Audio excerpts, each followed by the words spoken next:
Eu traí meu marido e por pressão da minha mãe para que eu lutasse pela minha família, tentei atropelar a nova namorada dele quando ele seguiu em frente. Fui presa, perdi tudo no divórcio e percebi tarde demais que o maior problema sempre foi a minha mãe. Saí da prisão há 3 semanas, e até minha mãe não me deixa ver meus filhos. É nisso que minha vida se transformou. 6 meses na cadeia do condado, perdi minha casa, perdi meu marido, perdi meus filhos. E agora moro no porão da minha irmã como uma criminosa. O que suponho, eu realmente sou. Tudo começou há 2 anos, quando cometi o erro mais idiota da minha vida. Eu e meu marido éramos casados havia 12 anos. 2 filhos, uma casa bonita no subúrbio, tudo certinho. Mas eu estava entediada. Deus, como eu estava entediada. Ele trabalhava longas horas, chegava em casa cansado e mal conversávamos. Foi então que um cara começou a frequentar minha aula de yoga. Mais jovem, charmoso, sempre me elogiando. Uma coisa levou a outra. Começamos a trocar mensagens, depois a nos encontrar para tomar café, e então a nos encontrar no apartamento dele. Eu dizia a mim mesma que era só diversão, só algo para me fazer sentir viva de novo. Meu marido descobriu 6 meses depois. Mexeu no meu celular enquanto eu dormia. Acordei com ele em pé ao meu lado, segurando o telefone, com uma expressão que eu nunca tinha visto antes. Sai, ele disse. Só isso. Sai. Entrei em pânico. Liguei chorando para minha mãe e fui morar com ela. Ela ficou furiosa, mas não comigo. Os homens sempre fazem isso, disse ela. Negligenciam as esposas e depois se fazem de surpresos quando alguém dá atenção. Ela insistiu. Você precisa lutar pelo seu casamento. Toda a minha família se uniu em torno de mim. Minha irmã disse que ele estava exagerando. Meu pai disse que todos os homens traem e as mulheres perdoam. Então, por que o meu marido não poderia me perdoar? Eles me convenceram de que eu era vítima, de que ele me tinha levado a isso por trabalhar demais e não ser romântico o suficiente. Minha mãe até pagou um advogado. Tire tudo dele, disse ela. A casa é metade sua. As crianças precisam da mãe. Mas meu marido já havia pedido o divórcio e estava saindo com outra mulher, alguém do trabalho. Quando os vi juntos na cafeteria perto da nossa casa, da minha casa, algo dentro de mim quebrou. Minha família vinha me enchendo de veneno há semanas. Ela é uma destruidora de lares, disse minha irmã. Provavelmente já estava de olho nele antes de vocês se separarem. Minha mãe repetia. Mostre pra ele que você não vai ser substituída tão fácil. Fiquei sentada no carro, observando os dois rirem juntos. Ela tocou na mão dele por cima da mesa, e ele sorriu de um jeito que não sorria para mim há anos. Não me lembro de ter decidido fazer o que fiz. Um segundo eu estava segurando o volante, no outro estava acelerando em direção a eles enquanto caminhavam até o carro dela. Ela pulou para o lado. Por pouco não a acertei. Em vez disso, atingi 3 carros estacionados. A polícia me prendeu ali mesmo, no estacionamento. Tentativa de agressão com arma mortal. Meu marido apenas ficou parado, vendo enquanto me algemavam. Não disse uma palavra. Minha família contratou o melhor advogado que podiam pagar. Tentaram alegar insanidade temporária, crime passional, tudo isso. O juiz não aceitou. 6 meses na prisão do condado, 2 anos de condicional e uma ordem de restrição me impedindo de chegar perto do meu marido e da namorada dele. Enquanto eu estava presa, o divórcio foi finalizado. Meu marido conseguiu a guarda total. Ficou também com a casa, já que eu tinha sido presa por crime violento. Meu advogado disse que eu ainda tive sorte dele não pedir visitas supervisionadas. Quando saí, achei que meus filhos pelo menos iam querer me ver. Agora eles são adolescentes, 14 e 16 anos, já velhos o bastante para decidir. Mas quando liguei, minha filha atendeu e disse: papai falou que a gente não precisa falar com você se não quiser, e a gente não quer. Meu filho me mandou uma mensagem uma vez. Mãe, você tentou matar alguém. Você é louca. Deixa a gente em paz. Até minha família mudou. Minha mãe ainda me defende, mas sem convicção. Bom, você não devia ter tentado machucar ninguém, ela diz agora, como se não tivesse sido ela quem me mandou lutar pelo meu casamento. Minha irmã me deixa ficar no porão, mas vive fazendo piadas sobre esconder as chaves do carro. Meu pai nem olha pra mim. O pior de tudo, aquela mulher, a namorada dele. Agora eles estão noivos. Meus filhos gostam dela. Minha filha posta fotos com ela no Instagram, fazendo compras com minha futura madrasta. Como se eu não existisse. Como se eu não tivesse dado à luz a ela. Como se eu não tivesse passado noites acordada quando ela estava doente, nem a levado para a aula de dança por 10 anos. Eu sei que errei. Sei que trair foi errado, mas todos agem como se eu fosse um monstro por tentar salvar minha família. Meu marido também traiu, só fez isso depois que nos separamos, e isso aparentemente é aceitável. Ele seguiu em frente em 5 minutos, enquanto eu perdi tudo. Não consigo arrumar emprego por causa da ficha criminal. Não consigo alugar um apartamento, porque ninguém quer alugar para alguém condenada por crime violento. Não posso ver meus filhos porque me odeiam. Não consigo seguir em frente, porque todos me veem como a ex-mulher maluca que tentou atropelar alguém. Minha terapeuta, a que o tribunal me obriga a ver, diz que eu preciso assumir responsabilidade. Mas até quando eu vou aguentar? Perdi tudo. Paguei pelos meus erros. Quando é que vai ser o bastante? Sou eu a errada por querer que meus filhos pelo menos ouçam o meu lado da história? Minha terapeuta tinha razão em uma coisa. Assumir responsabilidade significa aceitar que algumas pontes ficam queimadas para sempre.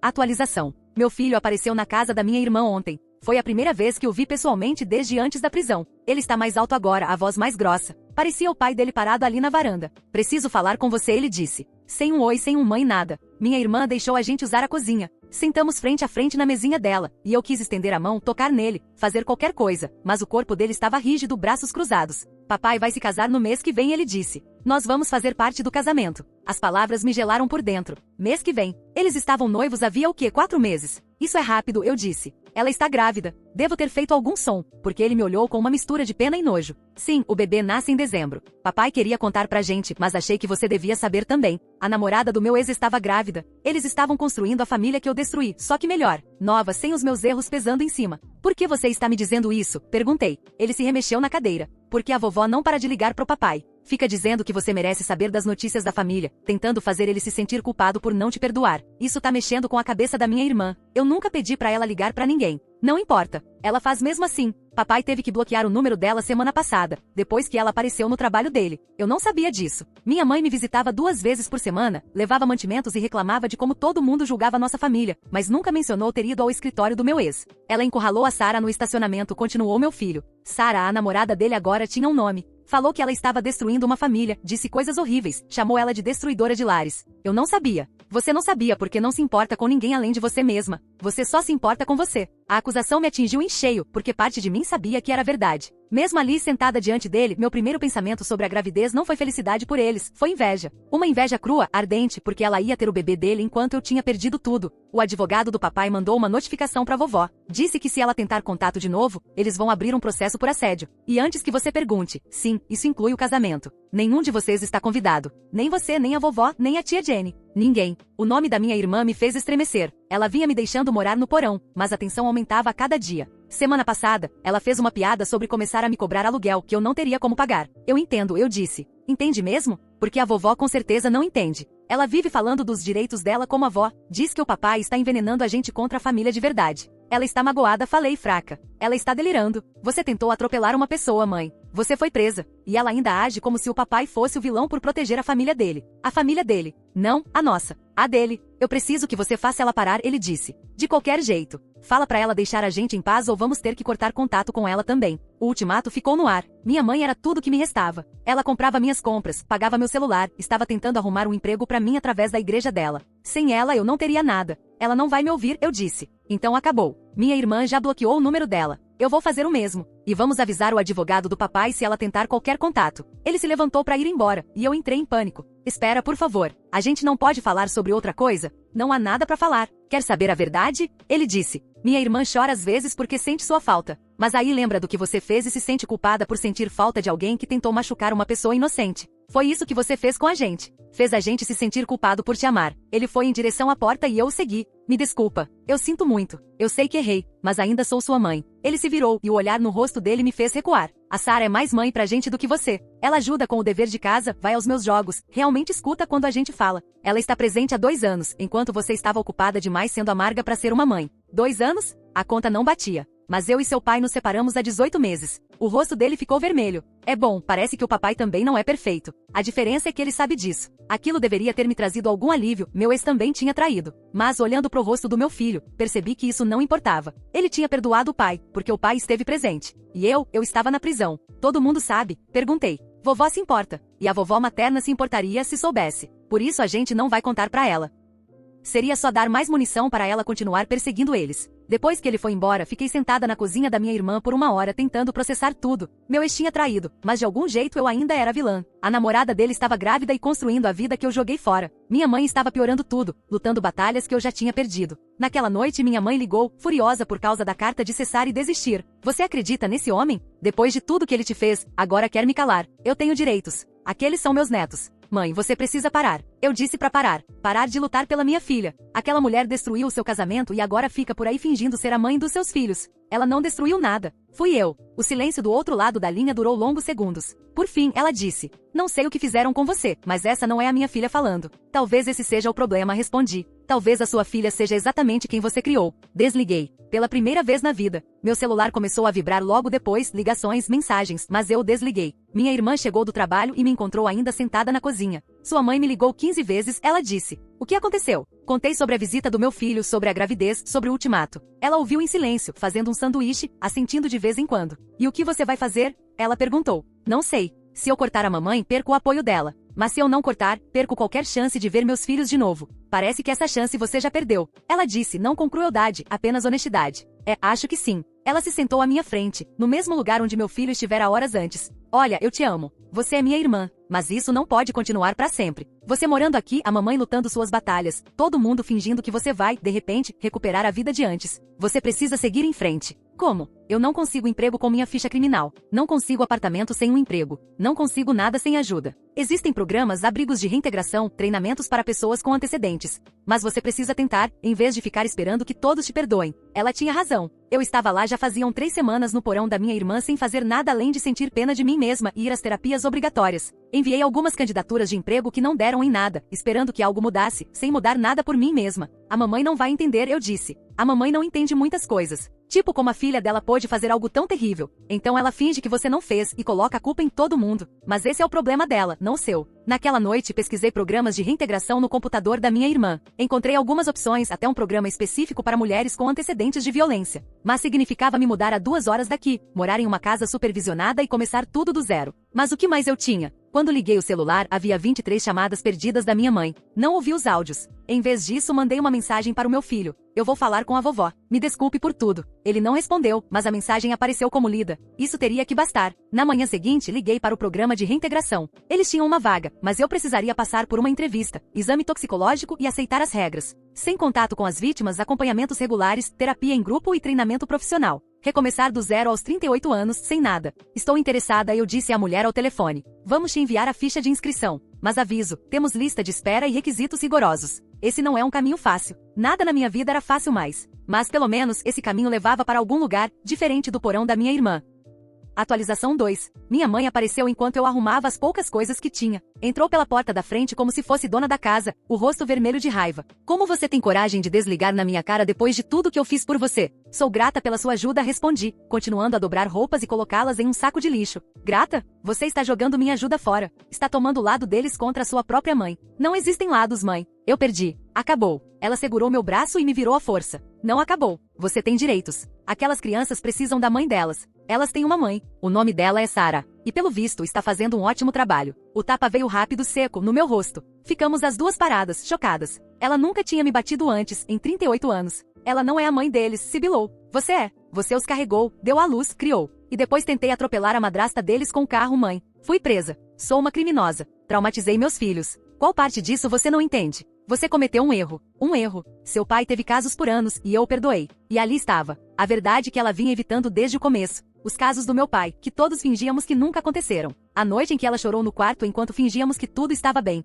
As mulheres que ligavam para casa e desligavam quando atendíamos. E olha como isso acabou, eu disse. Você é infeliz. Ele mal fala com você. Era isso que queria pra mim? Eu queria que você lutasse pela sua família. Eu lutei. E perdi. Ela foi embora depois de me chamar de ingrata, fraca, uma decepção. Minha irmã observava da porta. Não interferiu. Quando o carro da mamãe saiu da garagem, ela me ajudou a levar minhas malas até o carro. Tem certeza disso? Ela perguntou. Não, mas eu vou assim mesmo. As crianças talvez voltem a te procurar, se você reconstruir sua vida. Mostrar que mudou. Talvez. Ou talvez não, e eu vou ter que viver com isso. Ela me abraçou de forma rápida e desajeitada. A gente nunca foi do tipo que se abraça. Me liga quando chegar. A viagem durou 3 horas. Tempo suficiente para pensar em tudo que eu estava deixando para trás. O apoio tóxico da minha mãe, a caridade relutante da minha irmã. Meus filhos que não conseguiam nem olhar para mim. A nova vida do meu ex crescendo dentro de outra mulher. A casa de reintegração era exatamente o que parecia ser. Um antigo motel transformado em moradia de transição. Grades nas janelas. Câmeras por toda parte. Meu novo lar pelos próximos 6 meses, se eu passasse na entrevista.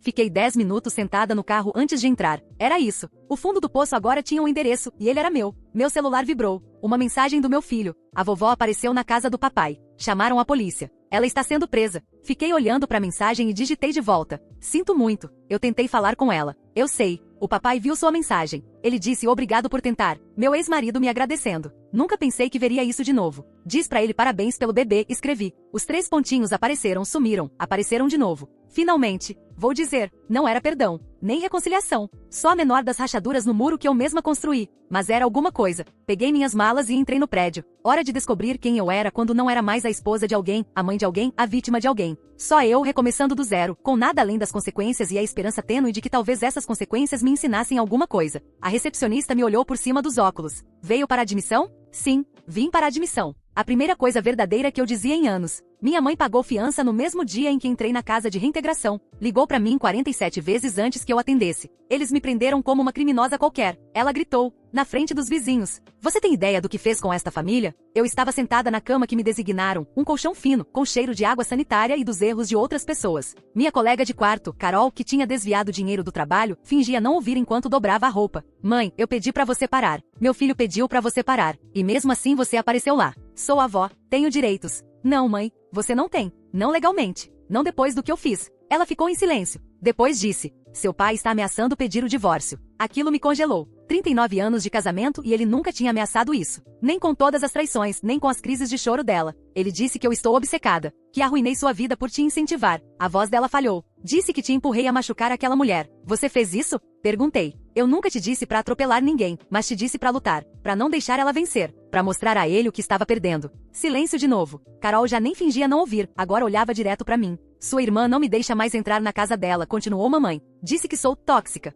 A minha própria filha usando palavras de terapia contra mim. Uma parte de mim queria consolá-la. A outra, a que estava aprendendo a ser honesta na terapia em grupo, reconheceu o padrão, ela criava o caos, enfrentava as consequências, e depois se fazia de vítima. Eu preciso ir, disse. O grupo começa em 5 minutos. Grupo? Que grupo? Terapia. É obrigatória aqui. Você não precisa de terapia, precisa da sua família. Minha família precisa que eu faça terapia. Essa é a diferença. Desliguei e desliguei o celular. Carol ergueu uma sobrancelha. Parece complicado, disse. Essa é uma palavra para isso. A terapia em grupo na casa de reintegração não era como as sessões obrigatórias do tribunal. Todas aquelas mulheres haviam perdido tudo. Sentávamos em círculo na sala comum, sob as luzes fluorescentes zumbindo, e contávamos nossas histórias sem enfeite algum. Tinha a Maria, que esfaqueou o namorado durante uma bebedeira. A Denise, que espancou a nova namorada do ex com um taco de beisebol. A Carol com o desvio de dinheiro. E eu com minha tentativa de atropelamento. Todas fingindo que não estávamos exatamente onde deveríamos estar. Recebi uma carta do meu caçula hoje. Disse Maria, chorando mas tentando disfarçar. Ele me mandou um desenho. A mãe adotiva dele enviou. Isso é bom. Disse Janete, nossa conselheira. Ele está mantendo o vínculo. Algum estranho está criando o meu bebê porque eu não consegui parar de beber tempo suficiente para ser mãe dele. Mas você está sóbria agora, apontou Denise. 8 meses? Sim, 8 meses tarde demais. Pensei nos meus próprios filhos. Em como minha filha postava fotos com a Sara, como se tivesse finalmente encontrado a mãe que sempre quis. Em como meu filho me olhava com tanta decepção que eu mal conseguia respirar. A namorada do meu ex está grávida, falei. Não planejava contar, mas acabou saindo. Isso é complicado, disse Carol. Meus filhos estão animados. Eles vão ser parte do casamento no mês que vem. E como isso faz você se sentir? Perguntou Janete. Como se eu quisesse colocar fogo em tudo. Respondi com sinceridade. Como se eu quisesse gritar que ela roubou minha vida. Só que ela não roubou nada. Eu joguei tudo fora, e ela só juntou os pedaços. Isso é crescimento, disse Janete. Reconhecer seu papel em vez de culpar os outros. Crescimento. Era isso que essa agonia era? Essa dor constante de saber que eu mesma destruí minha vida? Depois da sessão, liguei para o advogado que minha mãe tinha contratado para o divórcio. Ele continuava me representando mesmo depois da minha prisão, embora eu suspeitasse que minha mãe ainda o estivesse pagando. Soube da prisão da sua mãe, disse ele.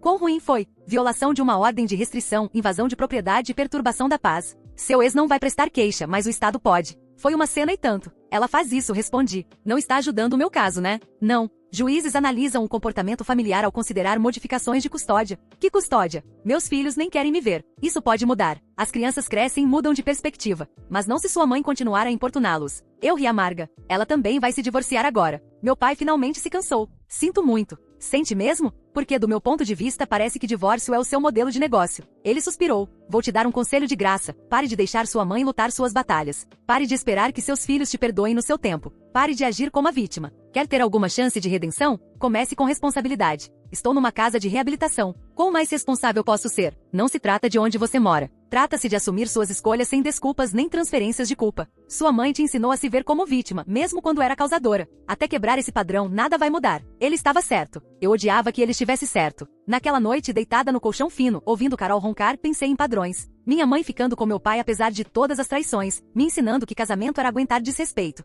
Eu traindo quando me senti negligenciada, igual ao meu pai. Minha mãe me pintando como vítima quando meu casamento desabou. E eu acreditando tanto nessa narrativa que acabei tentando atropelar a mulher que me substituiu. Meu celular vibrou. Mensagem da minha irmã. Mamãe apareceu aqui bêbada. Papai não atende as ligações dela. Ela está um desastre. Diz pra ela fazer terapia, respondi. Ela disse que terapia é pra gente fraca. Então acho que agora somos todos fracos. Ela vai dormir no meu sofá hoje, mas é a última vez. Não posso ter esse drama perto das crianças. Os filhos da minha irmã, 7 e 10 anos, ainda eram pequenos demais pra enxergar. Ainda amavam a avó sem reservas. Por quanto tempo isso duraria? Até verem os padrões também. Na manhã seguinte, recebi uma ligação do meu filho. Quase não atendi, com medo de mais más notícias, mas coragem fazia parte da recuperação. A vovó me deixou uma mensagem. Ele disse, bêbada, falando que o papai envenenou a gente contra ela. Que você foi lavada cerebralmente nesse lugar. Sinto muito, respondi. O vovô a expulsou de casa. É verdade? Aparentemente. Não sei os detalhes. Que bom. Talvez ele finalmente tenha um pouco de paz. A crueldade casual daquilo me atingiu.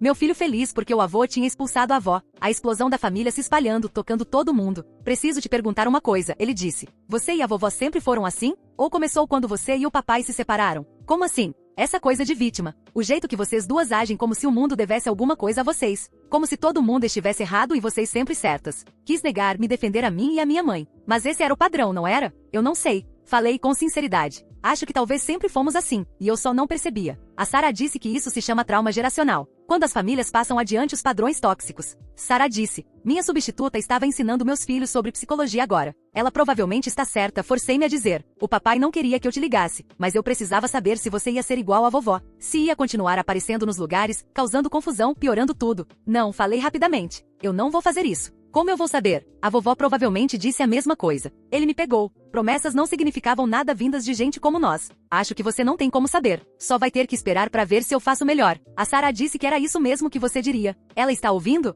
Não, mas a gente conversou sobre isso. Ela disse, se você realmente estivesse mudando.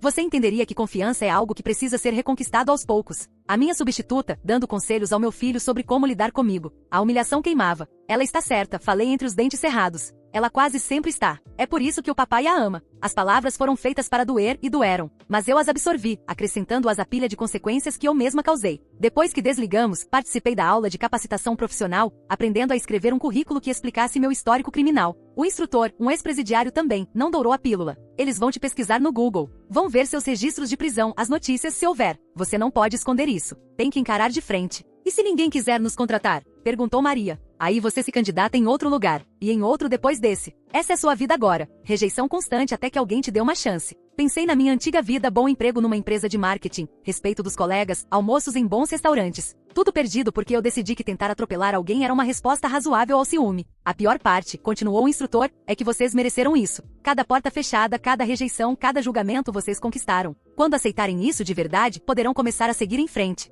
Naquela tarde, tive minha primeira entrevista de emprego desde a prisão. Vaga no armazém, salário mínimo, sem verificação de antecedentes pelos primeiros 90 dias. O gerente parecia cansado, provavelmente de lidar com pessoas como eu. Aqui diz que você tem diploma em marketing, ele comentou. Sim. Então por que quer trabalhar em um armazém? Tenho antecedentes criminais. Crime violento. A maioria dos lugares nem me chama para entrevista. Ele assentiu, como quem já tinha ouvido isso antes. Vai causar problemas aqui? Brigas, drama? Não. Eu preciso desse emprego. Preciso reconstruir minha vida. Todo mundo diz isso. Metade não dura uma semana. Eu vou durar. Por que eu deveria acreditar? Pensei em mentir, em inventar alguma história de redenção, mas esse era o velho padrão. Porque eu já perdi tudo. Meus filhos não falam comigo. Minha mãe está se divorciando porque tentou consertar o que eu causei. Meu ex-marido vai ter um bebê com a mulher que eu tentei atropelar. Moro numa casa de reabilitação sem nada. O fundo do poço já passou. Agora só estou tentando subir. Ele me observou por um longo minuto. Você começa na segunda-feira. 6 da manhã em ponto. 1 minuto de atraso e está fora. Entendido? Entendido. Não era muito, salário mínimo, trabalho pesado. O tipo de emprego que eu teria desprezado 2 anos atrás. Mas era um começo. Liguei para minha irmã para contar a novidade. Ela parecia exausta. A mamãe ainda está aqui. O papai trocou as fechaduras enquanto ela dormia bêbada no meu sofá. 40 anos de casamento e ele trocou as fechaduras. Jesus! Ela continua ligando para ele, deixando mensagens sobre perdão e reconciliação. Ele bloqueou o número dela, então agora ela está usando o meu. Diz para ela parar. Fácil para você falar. Você está a 2 horas daqui, segura na sua casa de reabilitação. Eu é que estou aqui lidando com o estrago. Ela tinha razão. Eu deixei o caos para trás, pros outros limparem mais um padrão. Me desculpa, falei. Por tudo. Está mesmo? Porque a mamãe também pede desculpas, mas nada muda. Eu consegui um emprego. Armazém. Não é muito, mas é algo. Isso é bom, eu acho. Diz pra mamãe que ela precisa arrumar um lugar pra morar. Uma vida pra ela. Parar de tentar consertar a sua ou salvar o casamento. Ela não vai ouvir. Então fala pro papai. Conta pra ele das bebedeiras dela usando o seu telefone. Ele precisa saber com o que está lidando. Eu não quero me meter nisso. Você já está no meio. A gente te colocou aí. Ela suspirou. Às vezes eu odeio ser a equilibrada da família. Sabe, você detonou sua vida, a mamãe tem seus colapsos. E eu fico aqui tentando manter todo mundo junto. Então parar o quê? De tentar manter todo mundo junto. Deixa a mamãe resolver a própria moradia. Deixa o papai lidar com o próprio divórcio. Cuida de você e da sua família. Desde quando você virou a sábia da história? Desde que perdi tudo por não ser. Jenny, esses padrões têm que parar em algum lugar. Que seja com a gente. Naquela noite na terapia em grupo, falei sobre o emprego, sobre minha família se desintegrando, sobre como era estranho ver minha mãe repetir os mesmos erros que eu, esperando resultados diferentes. Minha mãe provavelmente vai acabar aqui, eu disse, ou em algum lugar parecido, e ainda assim vai achar que é a vítima. Talvez, disse Janete. Ou talvez ela te surpreenda. As pessoas podem mudar em qualquer idade. Será? Mesmo? Você está aqui, não está? Assumindo responsabilidade, conseguindo um emprego, tentando reconstruir sua vida. Isso é mudança. Parece mais consequência do que mudança. Às vezes é a mesma coisa, disse Carol. Minha filha não me deixa ver meus netos, ela continuou. Diz que sou má influência. Que uma pessoa que desviou dinheiro não é confiável perto de crianças. Meus filhos chamam a madrasta de mãe, disse Maria. 3 anos sóbria, e eles ainda a chamam de mãe. Porque ela é mãe, disse Denise em voz baixa. É ela quem aparece, quem prepara o lanche, quem ajuda nas tarefas. Nós somos só as que deram à luz, e depois estragaram tudo. A dura verdade tomou conta da sala. Nós não éramos mais mães, não de um jeito que realmente importasse. Éramos histórias de advertência que nossos filhos contariam aos terapeutas. Antes das luzes se apagarem, escrevi uma carta para meus filhos. Não para enviar, Janete disse que deveríamos escrevê-las, mas guardá-las. Processar nossos sentimentos sem sobrecarregá-los com eles. Eu entendo porque você está animado com o bebê, escrevi. A Sara vai ser uma boa mãe, melhor do que eu fui. Estou feliz que você a tenha. Estou tentando me tornar alguém que você talvez queira conhecer de novo algum dia. Não como sua mãe, perdi esse direito. Mas talvez como alguém que aprendeu com os próprios erros. Com amor, a mulher que te deu a luz e deveria ter feito melhor. Dobrei a carta e a coloquei na gaveta, junto com as outras. 7 agora, todas variações da mesma mensagem. Desculpe, eu entendo. Estou tentando. Meu telefone tocou às 22 horas. Fora do horário permitido, mas reconheci o número, cadeia do condado. Você tem uma chamada a cobrar disse a voz automatizada. E então ouvi a voz trêmula da minha mãe. Catherine. Quase desliguei, mas atendi. Eles me prenderam de novo, disse ela. Embriaguez em público. Perturbação da paz. Seu pai não vai pagar a fiança.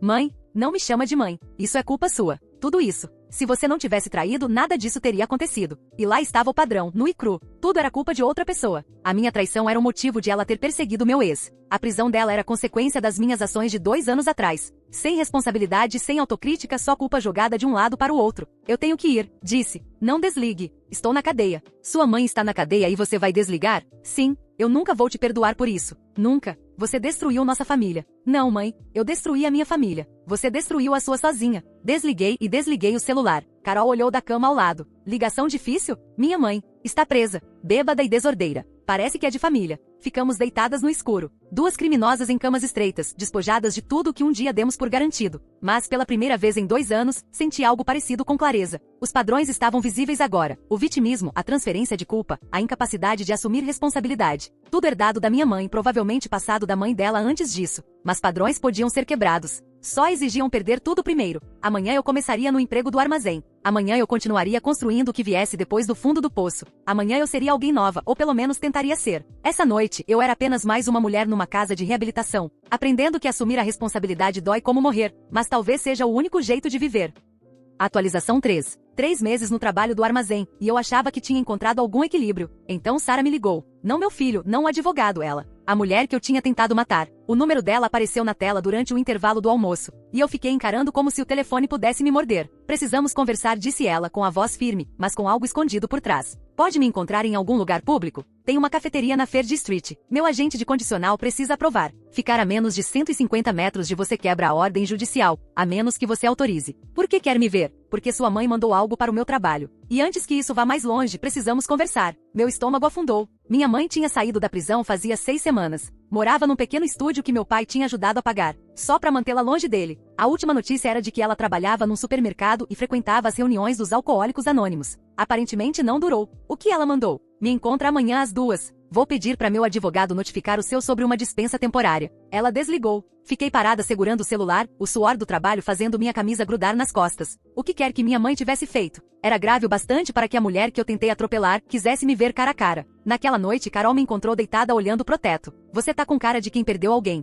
Pode ser pior do que isso. Contei sobre a ligação. Ela assobiou baixo. Sua mãe realmente quer ver o mundo pegar fogo, hein? Aparentemente. Vai encontrá-la? Tenho escolha? No dia seguinte, cheguei à cafeteria 40 minutos antes, as mãos tremendo em volta de um copo que eu não conseguia beber. Quando Sara entrou, meu peito se apertou. Ela já estava bem avançada na gravidez, a barriga arredondada sob uma blusa solta, o bebê do meu ex, a vida que eles estavam construindo. Ela se sentou à minha frente, os movimentos contidos. De perto, vi o cansaço em seu rosto, as linhas de preocupação que não estavam nas fotos que meu filho mandava. Obrigada por ter vindo, disse ela formal, distante. O que minha mãe te mandou? Ela tirou um envelope grosso da bolsa, cheio de papéis. Fotos suas com o seu ex-marido. Casamento, férias, natais em família. Coisas normais, exceto pelas anotações que ela fez nelas. Espalhou algumas sobre a mesa. Uma delas era da nossa viagem ao Havaí 10 anos atrás. A caligrafia da minha mãe atravessava a parte inferior da foto. É assim que o amor de verdade se parece. Não como uma vagabunda destruidora de lares que abre as pernas para homens casados. Outra foto do primeiro aniversário da minha filha dizia: ela nunca será a verdadeira mãe deles. As crianças sabem quando alguém está fingindo. Jesus, tem mais, disse Sarah. Dezenas. Ela mandou tudo pro meu escritório. Meu chefe abriu o pacote achando que era algo de trabalho. Eu sinto muito. Sinto muito mesmo. Seu filho nos disse que você estava melhorando, buscando ajuda, que tinha cortado contato com ela. Cortei. Não falo com ela há 2 meses. Sarah me observou, a mão repousando sobre a barriga. Ela tem me seguido. Já vi o carro dela no mercado nas minhas consultas de pré-natal. Ela não se aproxima, mas está sempre lá. Você precisa chamar a polícia. Já chamei. Eles dizem que sem contato direto é difícil provar perseguição. Seu ex contratou um detetive particular para documentar tudo. Mas ela é cuidadosa. Nunca fica muito tempo, nunca faz nada. Abertamente ameaçador. Por que está me contando isso? Por que não resolve pelos advogados? Sarah recostou-se exausta. Porque estou com 7 meses de gravidez e não consigo dormir. Suas crianças estão ansiosas o tempo todo, com medo dela aparecer na escola. Seu ex está pensando em nos mudar de estado para fugir da sua família. E eu não quero deixar meu emprego, minha vida, tudo que construí aqui. O peso daquilo me atingiu. Minhas ações haviam começado essa avalanche. E agora ela estava soterrando todo mundo. O que você quer que eu faça? Fale com ela. Faça ela parar. Não me importa como. Ela não vai me ouvir. Tentei antes, quando foi presa. Ela me culpa por arruinar a vida dela. Sarah riu, amarga. Ela te culpa. Você está morando numa casa de reabilitação com uma condenação criminal. E ela te culpa. Minha família não é muito boa em assumir responsabilidade. Percebi. Ela juntou as fotos de volta no envelope. Seus filhos não sabem disso. Mantivemos tudo em segredo. Mas se continuar, se ela piorar, vamos ter que contar, e eles vão precisar testemunhar. Se entrarmos com processo. A ideia de meus filhos no tribunal, testemunhando contra a própria avó, por causa de um caos que eu criei. Me deu vontade de vomitar. Tem mais uma coisa, Sarah disse. Seu pai foi nos visitar semana passada. Meu pai? Quis se desculpar pelo papel dele nisso tudo. Disse que o divórcio abriu os olhos dele para padrões que ignorou por 40 anos. Tentei imaginar meu pai, que passou a vida evitando conflitos, finalmente assumindo responsabilidade por algo. Ele se ofereceu para ajudar a pagar por câmeras de segurança para nossa casa. Disse que era o mínimo que podia fazer. Ela fez uma pausa. Seu ex quase bateu nele. 30 anos de amizade, e ele quase socou seu pai na entrada da casa. Eu destruí tudo, murmurei. Sim, sem conforto, sem suavidade. Você destruiu, mas sua mãe está tornando tudo pior, e seus filhos precisam que isso pare. Vou ver ela hoje à noite. A ordem judicial só cobre vocês. Posso ver minha mãe. Sarah se levantou devagar, a barriga pesando em seu corpo pequeno. Eu não precisava te encontrar. Meu advogado disse para não fazer isso. Mas achei que você precisava ver essas fotos. Entender o que ela está fazendo. Seus filhos a amam ou amavam. Cada nova violação torna esse amor mais complicado. Por que você se importa se eles a amam? Perguntei. Porque estou prestes a ser mãe. E passei 2 anos vendo seus filhos lutarem, para continuar amando alguém que os machucou. Isso está destruindo eles por dentro. Eles não precisam perder a avó também. Mas ela está tornando isso inevitável. Ela me deixou ali sentada, com a imagem daquelas fotos queimando na minha mente. Minha mãe transformando lembranças felizes em armas. Usando o meu passado para torturar minha substituta. Naquela noite peguei 3 ônibus até o apartamento da minha mãe. O prédio era decadente, cheirava a fumaça velha e frustração. Ela atendeu a porta de roupão, taça de vinho na mão, apesar de jurar frequentar o AA. Olha só quem finalmente lembrou que tem mãe. Precisamos conversar. Agora. Quer conversar? Depois de 2 meses de silêncio, empurrei a porta e entrei no estúdio. Era pior do que imaginei. Caixas por toda parte, quase nenhum móvel além de um sofá-cama. E uma mesinha de baralho. As paredes estavam cobertas de fotos. Meu casamento, meus filhos bebês, feriados em família. Um santuário da vida que ela achava que ainda devíamos ter. Você precisa parar, disse eu. Parar o quê? De seguir a Sarah. De mandar fotos pro trabalho dela. De fazer tudo isso. Ela encheu novamente a taça, as mãos firmes. Não sei do que você está falando. Mãe, ela me mostrou as fotos com a sua letra nelas. Prova. Isso não é um tribunal. Sou eu pedindo pra você parar. Antes que acabe na prisão. Prisão de verdade, não cadeia do condado. Ela riu. Um som feio, áspero, que encheu o pequeno espaço. Prisão? Por quê? Por mandar fotos de família? Por dirigir em ruas públicas? Por perseguição? Assédio? Violação de ordem judicial? Não estou violando nada. Eu sou cuidadosa. A confissão ficou no ar, pesada. Ela sabia exatamente o que estava fazendo. O quanto ela podia forçar sem cruzar as linhas da lei. Por quê? Perguntei. Qual é o objetivo disso? Ela precisa saber que nunca vai ser você. Nunca será a verdadeira mãe deles. Nunca terá o que você teve. Mãe, ela já tem o que eu tive. Ela tem meu marido, meus filhos, minha casa. Está esperando o bebê dele. Ela venceu. O copo de vinho se espatifou na parede, o líquido vermelho respingando sobre uma foto da festa de 5 anos da minha filha. Ela não venceu. Minha mãe gritou. Ela roubou. É uma ladra, uma destruidora de lares. Fui eu quem destruiu o meu lar. E você ajudou. Como se atreve? Ela respondeu, a voz tremendo de raiva. Você me incentivou a lutar, disse que eu estava certa. Alimentou todas as minhas piores decisões até eu acabar tentando atropelando alguém em um estacionamento. Eu nunca te mandei fazer isso. Não, você só criou um ambiente onde isso parecia razoável. Assim como está fazendo agora, convencendo a si mesma de que perseguir uma mulher grávida é algo justificável. Ela me deu um tapa. A segunda vez na vida. Mas desta vez eu vi vindo e não recuei. Papai te deixou, disse eu com calma. Sua própria filha não deixa você entrar na casa dela. Seus netos têm medo de você. E você vive aqui, neste santuário triste, cercada de fotos de uma vida que não existe mais. Quando isso vai parar, mãe? Quando ela estiver morta?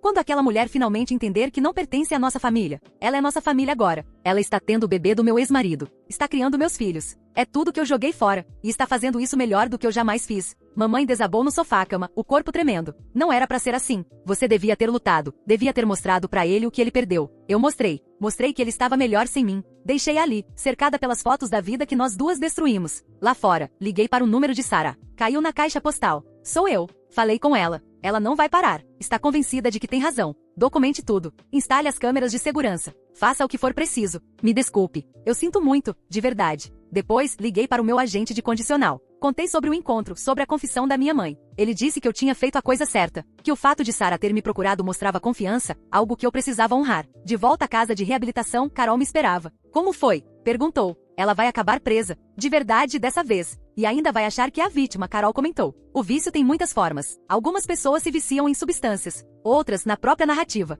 Fiquei deitada, pensando nas narrativas. A história que minha mãe contava a si mesma sobre defender a honra da família. A história que eu contava sobre ser negligenciada e por isso justificada em trair. As histórias que todos contamos para evitar encarar quem realmente somos. Meu celular vibrou. Uma mensagem da minha filha, o primeiro contato em 5 meses. A Sarah contou sobre a vovó. É verdade? Minhas mãos tremiam enquanto eu digitava. Sim, desculpe. Por que ela é assim? Eu não sei, querida. Acho que ela está doente, de um jeito que é difícil consertar. Você é como ela? A pergunta que eu vinha me fazendo há meses. Eu era. Estou tentando não ser mais. Papai disse que a vovó é perigosa agora, que a gente não pode vê-la nem com supervisão. Ele está certo. Sinto falta de como ela era antes. Eu também. Você acha que ela sempre foi assim e a gente só não via? 15 anos e já enxergando padrões que eu levei décadas para perceber. Sim, acho que talvez sempre tenha sido. Nenhuma resposta depois disso. Mas ela tinha me procurado. Isso já era algo. Na manhã seguinte, o caos, 17 chamadas perdidas de números desconhecidos. Mensagens da minha irmã. Mamãe tinha sido presa de novo. Desta vez, no prédio onde Sarah trabalhava gritando no saguão sobre vadias e destruidoras de lares. Os seguranças precisaram contê-la à força. Ela reagiu, quebrou o nariz de um deles. Acusação de agressão, invasão, violação de ordem de restrição.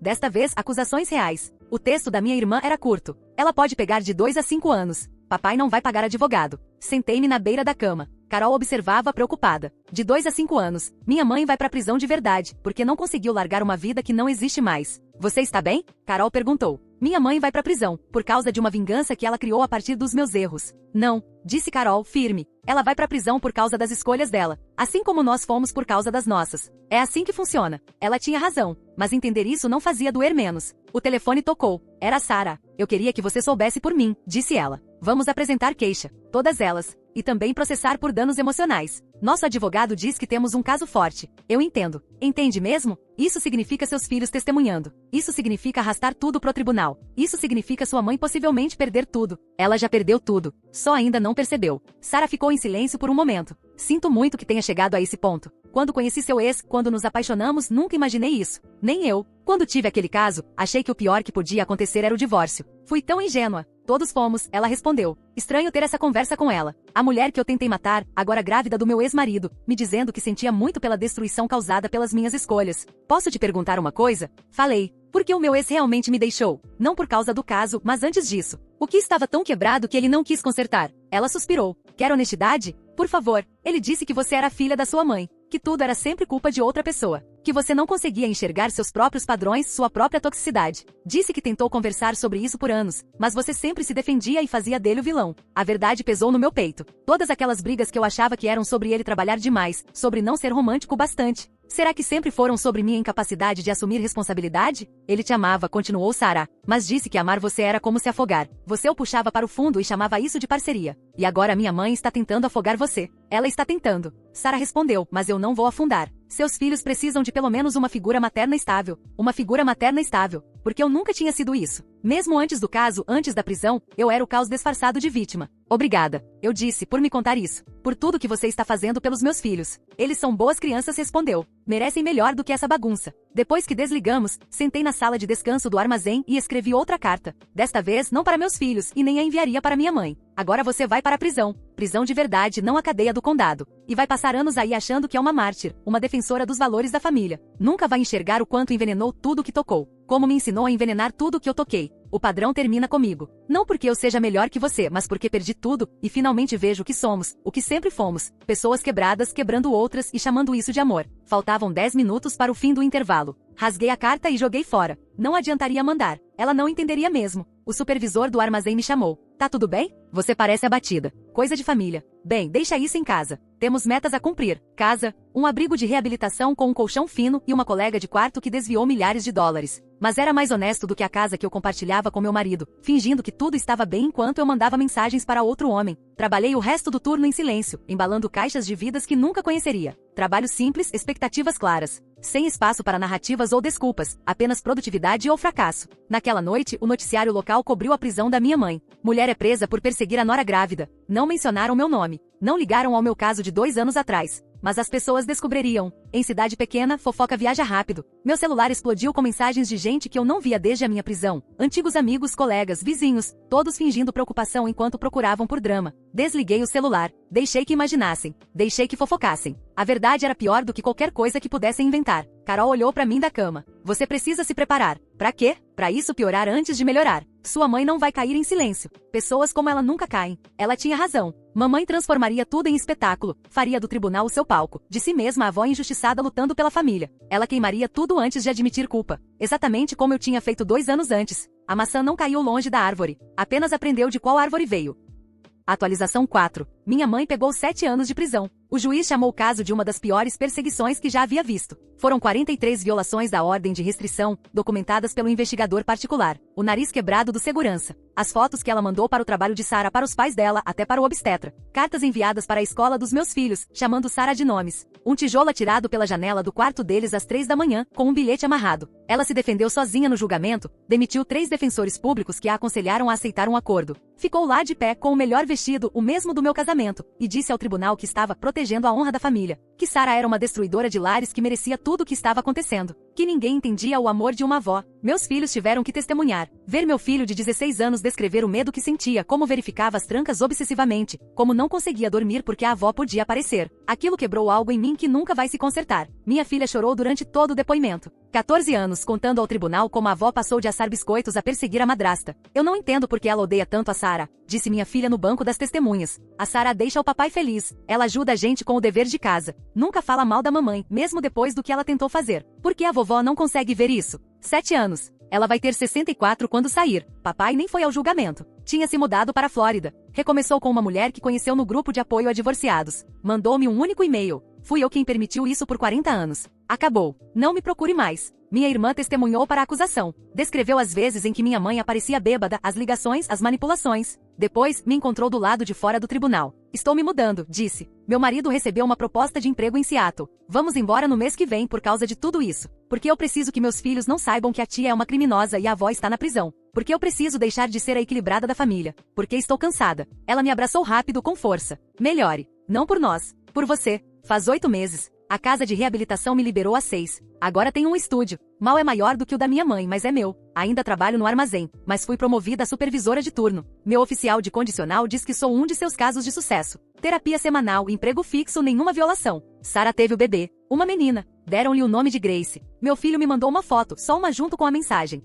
Achei que você gostaria de ver a nova filha do seu ex. Não minha. Dele. O limite claro e cuidadoso. Respondi. Ela é linda. Parabéns à sua família. Ele não respondeu, mas leu. Pequenos passos. Minha filha me manda mensagens de vez em quando. Coisas superficiais. Como foi seu dia? Viu aquele filme? Coisas banais que para mim significam tudo. Não falamos sobre o passado. Não falamos sobre a avó na prisão. E com certeza, não falamos sobre como a madrasta delas ainda se encolhe quando o som de um motor acelera no estacionamento. Semana passada, minha filha comentou que Sara está ensinando ela a dirigir. Doeu de um jeito que não sei descrever. Fui eu quem ensinou ela a pedalar, amarrar os sapatos, trançar o cabelo, mas perdi o direito de ensiná-la a dirigir quando usei um carro como arma. Agora participo de um grupo de apoio. Chamamos a nós mesmas de mulheres que perderam tudo, em sua maioria ex-detentas. Algumas dependentes químicas, todas tentando reconstruir algo a partir das cinzas que nós mesmas provocamos. Minha mãe costumava dizer que o mundo lhe devia algo. Semana passada contei ao grupo que eu acreditava nisso, que ela merecia mais do que teve. Herdei esse senso de direito como se fosse genético. Passei 38 anos achando que era vítima das minhas próprias escolhas. O que mudou? Perguntou Marta, que havia desviado dinheiro da igreja. Fiquei sem ninguém para culpar. É verdade.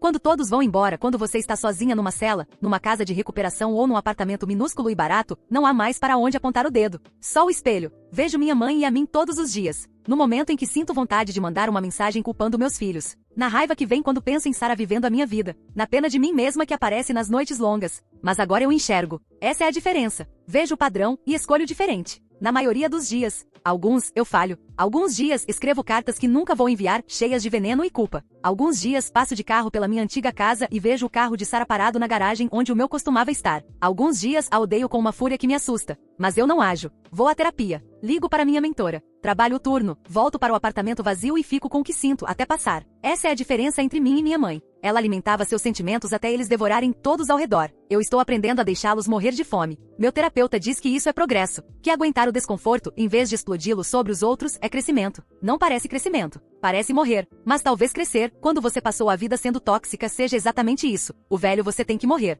Recebi uma carta da minha mãe no mês passado. A primeira desde a sentença. 15 páginas de desvario sobre injustiça, lealdade familiar. Sobre como eu atraí, como papai atraiu, como o sistema atraiu. Todos culpados, menos ela. Respondi com uma única frase. Espero que você encontre paz. Ela não vai. Eu sei que ela vai passar 7 anos na prisão se tornando ainda mais amarga. Ainda mais convencida de que é uma vítima. Vai sair e provavelmente violar a condicional tentando entrar em contato com meus filhos. O ciclo vai continuar, porque ela não enxerga a roda em que está presa. Mas eu finalmente vejo a minha. Na semana passada foi o casamento do meu ex. Meus filhos estavam na cerimônia, meu filho como padrinho, minha filha como dama de honra. Eu sei porque ele me contou. Não para me machucar, mas para compartilhar a vida dele, do jeito cuidadoso como nos comunicamos agora. Sara estava linda, ele disse. O pai chorou nos votos. Fico feliz que estejam bem, respondi. E por baixo da dor, eu realmente estava. Ela perguntou de você, ele continuou. Quis saber se você está bem. O que você disse? A verdade. Que você está tentando. Que é difícil, mas você está tentando. Isso é generoso. É honesto. Mãe, preciso que saiba de uma coisa. Nós não te odiamos. Eu e a Mana conversamos. Estamos com raiva, magoados e provavelmente estaremos por muito tempo. Mas não te odiamos.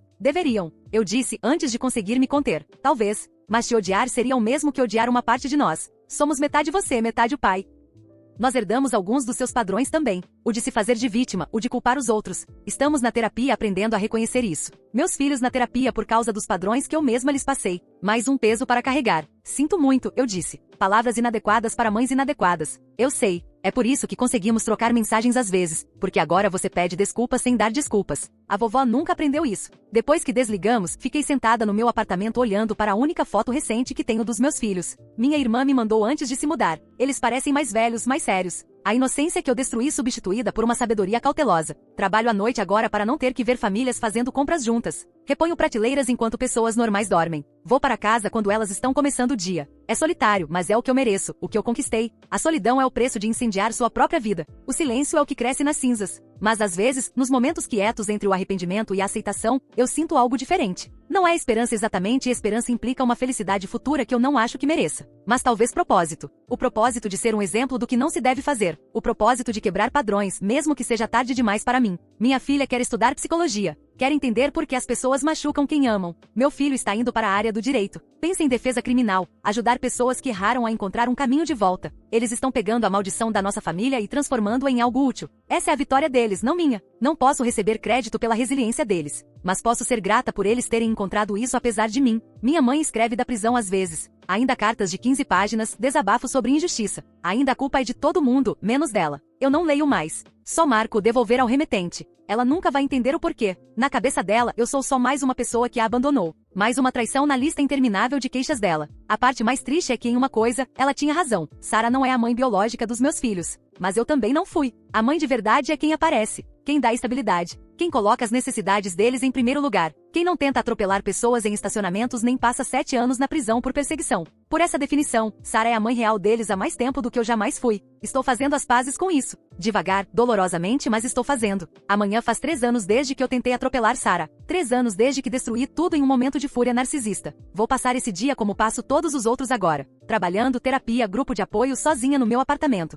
Praticando ser uma pessoa que não destrói coisas. Não é muito de vida, mas é honesto. E depois de uma vida inteira de mentiras, a honestidade parece a única redenção possível para alguém como eu. Meu nome é Catherine. Sou uma criminosa. Traumatizei meus filhos. Destruí meu casamento. Venho de uma longa linhagem de pessoas que culpam os outros por suas escolhas. Mas o padrão para em mim. Não porque eu seja melhor que minha mãe, mas porque finalmente aprendi a ver o que realmente somos. Pessoas quebradas que quebraram outras e chamaram isso de amor. A única diferença é que agora eu sei que estou quebrada. E estou tentando parar de cortar os outros com as minhas pontas afiadas. É só isso que qualquer um de nós pode fazer depois de ter queimado tudo. Sentar-se nas cinzas. Aprender a viver com o que fez. Tentar impedir que o fogo se espalhe. Alguns dias eu consigo. Alguns dias eu falho. Mas todos os dias eu tento.